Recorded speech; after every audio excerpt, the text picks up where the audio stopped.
আসসালামু আলাইকুম। আজকে আমরা শিখব হচ্ছে প্রাইমারি স্ট্যান্ডার্ড পদার্থ এবং সেকেন্ডারি স্ট্যান্ডার্ড পদার্থ সহজে কিভাবে মনে রাখা যায় এটা তো অবশ্যই শিখব। তাছাড়া আসলে জিনিসটা কি এটাও একটু শিখি, জাস্ট একটু সংজ্ঞাটা দেখি। দেখেন প্রাইমারি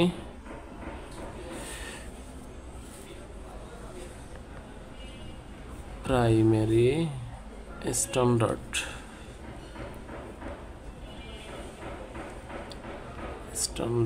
পদার্থ। দেখেন প্রাইমারি স্ট্যান্ডার্ড পদার্থ অবশ্যই কঠিন হইতে হবে। অবশ্যই কি হইতে হবে, এর প্রথম শর্ত হচ্ছে এটা কঠিন হইতে হবে। আচ্ছা, এই কঠিন হওয়ার সাথে সাথে আরও 4টা শর্ত মানতে হবে। 1 নম্বর শর্ত, এটা দিয়ে যে কতবার এমসিকিউ আসছে বোর্ডে এবং মেডিকেল বলেন ভার্সিটি বলেন অনেকবার এমসিকিউ আসছে। 1 নাম্বার হচ্ছে এটা দিয়ে হচ্ছে কি আমরা বিশুদ্ধ অবস্থায় প্রস্তুত করা যাবে। এই কঠিন পদার্থটা থেকে আমরা যে একটা দ্রবণ তৈরি করব, ধরেন হচ্ছে আমি একটা বিকারের ভিতরে বা একটা আয়তনিক ফ্লাক্সে দ্রবণ তৈরি করা হয়, তো আয়তনিক ফ্লাক্সে যে দ্রবণটা তৈরি করব এটা যাতে বিশুদ্ধ অবস্থায় তৈরি করা যায়। বিশুদ্ধ অবস্থা বলতে কি বুঝি, যে এটা নেওয়ার সময় যাতে হচ্ছে নিজের ভিতরে বিক্রিয়া করে চেঞ্জ না হয়ে যায় আর কি। তো 1 নাম্বার শর্ত হচ্ছে কি আমাদের বিশুদ্ধ অবস্থায় প্রস্তুত করা যায়, বিশুদ্ধ অবস্থায় প্রস্তুত করা যায়। সেকেন্ড শর্ত হচ্ছে আমাদের বাতাসের সংস্পর্শ বা জলীয় বাষ্পের উপস্থিতিতে এটা বিক্রিয়া করবে না, মানে এটা হচ্ছে জলীয় বাষ্পের সাথে বিক্রিয়া করবে না। মানে হচ্ছে জলীয় বাষ্প মানে কি, অক্সিজেন বা হচ্ছে আমাদের জলীয় বাষ্প মানে হচ্ছে পানি আর কি। তো এই পানি বা হচ্ছে বাতাসের সংস্পর্শ হচ্ছে কি এরা বিক্রিয়া করে না, বিক্রিয়া করে না।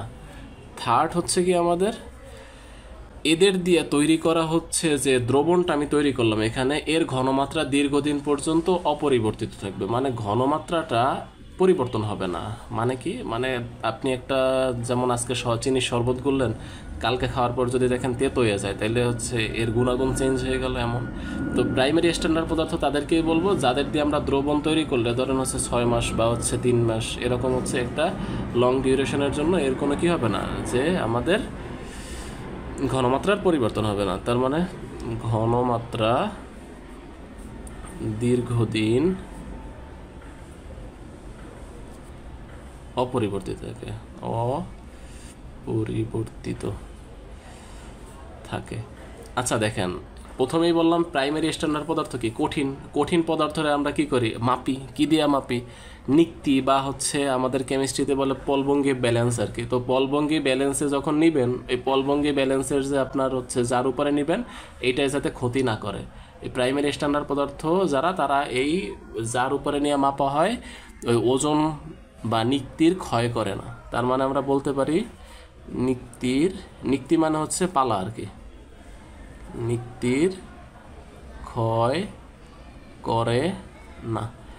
এই 4টা হচ্ছে প্রাইমারি স্ট্যান্ডার্ড পদার্থের বৈশিষ্ট্য। তার মানে সেকেন্ডারি স্ট্যান্ডার্ড পদার্থ কারা হবে, যে সকল পদার্থ হচ্ছে কি বিশুদ্ধ অবস্থায় প্রস্তুত করা যায় না, অক্সিজেন বা হচ্ছে কি জলীয় বাষ্পের সাথে বিক্রিয়া করে, দীর্ঘদিন গড়মাত্রা অপরিবর্তিত থাকে না, নিক্তিরে ক্ষয় করে, মানে সব উল্টাটাই হচ্ছে সেকেন্ডারি স্ট্যান্ডার্ড পদার্থ। তো এটা খুবই ইম্পর্টেন্ট এইচএসসির জন্য। আর হচ্ছে উদাহরণটা একটু মনে রাখবেন কেমনে দেখি। প্রাইমারি স্ট্যান্ডার্ড পদার্থ হচ্ছে কি মনে রাখবেন, এটাই সি থাকলে, শুধু সি, কার্বন বলতেছি না, সি থাকলে প্রাইমারি স্ট্যান্ডার্ড, ঠিক আছে। স্ট্যান্ডার্ড যেমন হচ্ছে আমি বলতে পারি কি পটাশিয়াম K2Cr2O7, দেখেন এইখানে সি আছে না, তার মানে এটা একটা প্রাইমারি স্ট্যান্ডার্ড পদার্থ, পটাশিয়াম ডাইক্রোমেট, তাই না। অক্সালিক অ্যাসিড H2C2O4, এটা একটা প্রাইমারি স্ট্যান্ডার্ড পদার্থ। তারপর হচ্ছে সোডিয়াম কার্বনেট Na2CO3, এখানেও সি আছে না, তো সি থাকলেই বুঝবেন কি এটা প্রাইমারি স্ট্যান্ডার্ড পদার্থ। তারপর আর আছে কি আমাদের সোডিয়াম অক্সালেট আছে Na2C2O4 নাকি, এগুলা সরি এটা O4 হবে, এটা সোডিয়াম না, এটা ঠিকই ছিল, সোডিয়াম কার্বনেটেড ছিল, সোডিয়াম অক্সালেট, হ্যাঁ ঠিকই লিখছে, তো O4 হবে নাকি। তো এই জিনিসগুলো হচ্ছে কি আমাদের প্রাইমারি স্ট্যান্ডার্ড পদার্থ। এখন বলতে পারেন কোনো ব্যতিক্রম আছে কিনা, হ্যাঁ একটা মাত্র আমাদের ব্যতিক্রম আছে, সেটা হচ্ছে HCl। দেখেন HCl-এও কি আছে, সি আছে, কিন্তু এই সিএল আমাদের হচ্ছে এটা একটা ব্যতিক্রম। এটা কি ব্যতিক্রম, মানে এখানে সি থাকা সত্ত্বেও এটা কি একটা সেকেন্ডারি। এটা কি সেকেন্ডারি। সেকেন্ডারি দেখেন, আপনি যদি প্রাইমারি স্ট্যান্ডার্ড পদার্থ জানেন তাইলে হচ্ছে সেকেন্ডারি তো বাদ বাকি সব। মানে সোজা কথা, আপনি যদি একটা চোর নির্দিষ্ট করতে পারেন যে উনি চোর, তাহলে বাদ বাকি সবাই তো ভালো মানুষ।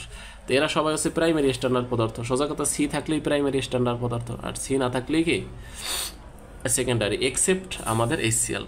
আর একটা কথা এখানে বলে রাখি, অবশ্যই শব্দটা অনাদ্র থাকতে হবে। কি হবে? অনাদ্র।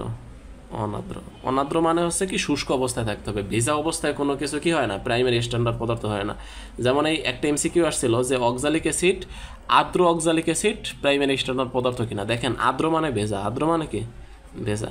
আর্দ্র কখনোই প্রাইমারি হইতে পারে না, মানে ভেজা জিনিস কখনোই প্রাইমারি হতে পারে না। মনে রাখবেন, নিক্তিতে যদি আপনি নেন, ভেজা জিনিস নিলে নিক্তিতে লাইগা থাকবে না, লাইগা থাকলে কি হবে, এটার তো ক্ষয় হবে। এই জন্য হচ্ছে আর্দ্র জিনিসগুলো প্রাইমারি স্ট্যান্ডার্ড পদার্থ হয় না। প্রাইমারি স্ট্যান্ডার্ড পদার্থ তারাই যারা হচ্ছে কি অনাদ্র, প্রত্যেকটাই অনাদ্র অবস্থায় থাকতে হবে। আর হচ্ছে কিছু সেকেন্ডারি স্ট্যান্ডার্ড পদার্থ দেখি, যেমন KMnO4, এটা হচ্ছে কি আমাদের একটা সেকেন্ডারি স্ট্যান্ডার্ড পদার্থ। দেখেন, এর ভিতরে কোথাও কি সি আছে? সি কিন্তু নেই। সি না থাকলেই বুঝবো কি ওটা সেকেন্ডারি স্ট্যান্ডার্ড পদার্থ। এরপর হচ্ছে বলতে পারি H2SO4, এটার ভিতরে সি আছে? নাই, সেকেন্ডারি স্ট্যান্ডার্ড পদার্থ। NaOH, এখানে সি আছে? নাই, সেকেন্ডারি স্ট্যান্ডার্ড পদার্থ। তারপর হচ্ছে আর লেখা যায় কি সোডিয়াম থায়োসালফেট, Na2H2O3, কোথাও সি আছে? নাই, সেকেন্ডারি স্ট্যান্ডার্ড পদার্থ। তো এই জিনিসগুলো যা লিখলাম এগুলো সব হচ্ছে কি আমাদের সেকেন্ডারি পদার্থ। আর একটা হচ্ছে HCl, এটাই সি থাকা সত্ত্বেও সেকেন্ডারি, কারণ হচ্ছে কি এটা একটা ব্যতিক্রম। এই পর্যন্ত এই ভিডিওটা। ধন্যবাদ সবাইকে।